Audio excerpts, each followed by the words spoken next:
The JET 1220 is in many ways very much like their 1014 series, including the number 2 Morse taper in the spindle end tailstock and a 1" by 8 thread size on the spindle. It makes it compatible with most accessories on the market. A new feature on the 1220 is 24 position indexing. Indexing can be engaged with this button by just pushing it in. It engages one of them for installing or removing things like chucks and faceplates that screw onto the threads. Or you can push this button in and thread it in. That'll lock out the spindle and leaves both hands free for doing operations like drilling or routing flutes. To go along with the increased capacities of 1220, JET added a 3/4 horse motor instead of the 1/2 horse normally found on lathes in this size. Belt tensioning controls remain up front just as they were in a 1014. Changing spindle speeds on the 1220 is just like it was in the 1014. We have access doors that let you get at the step pulleys on the top and bottom. To change spindle speeds, we relax the belt tension and move the belt to the new position on the step pulley. This is the top pulley, so as we go smaller in pulley size, the spindle speed increases.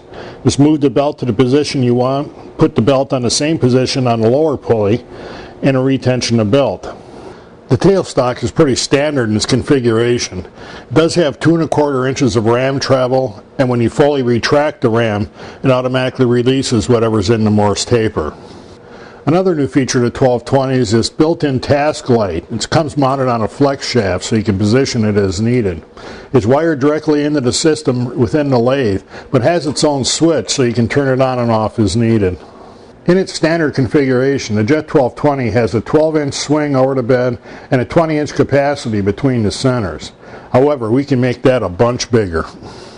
By adding the 28-inch bed extension, we can extend spindle capacity to nearly 50 inches. This is a 48-inch newel post blank, and it fits in easily, and a 3/4 horse motor turns it without a problem. While some people like to put a lathe of this size directly on a bench or to build a special table for it, others like to make it a freestanding unit. JET offers this stand kit, in this case shown with the extension kit to fit the bed extension.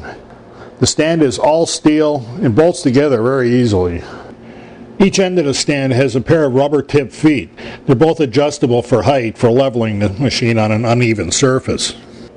The mounting saddles to which the lathe actually bolts are adjustable for height. You can put them in different holes and get about a 2-inch range between 43 and 45-inch spindle height.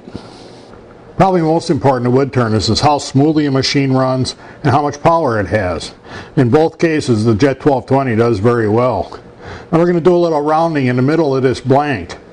You listen how smooth it is and that there's no chatter or vibration.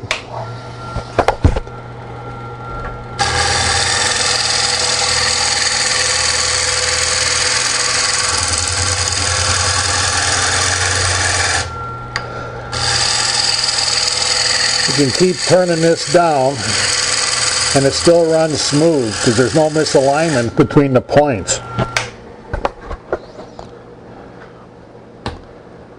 Now our biggest problem is to figure out if this is actually a mini, a midi, or a full-size lathe in disguise.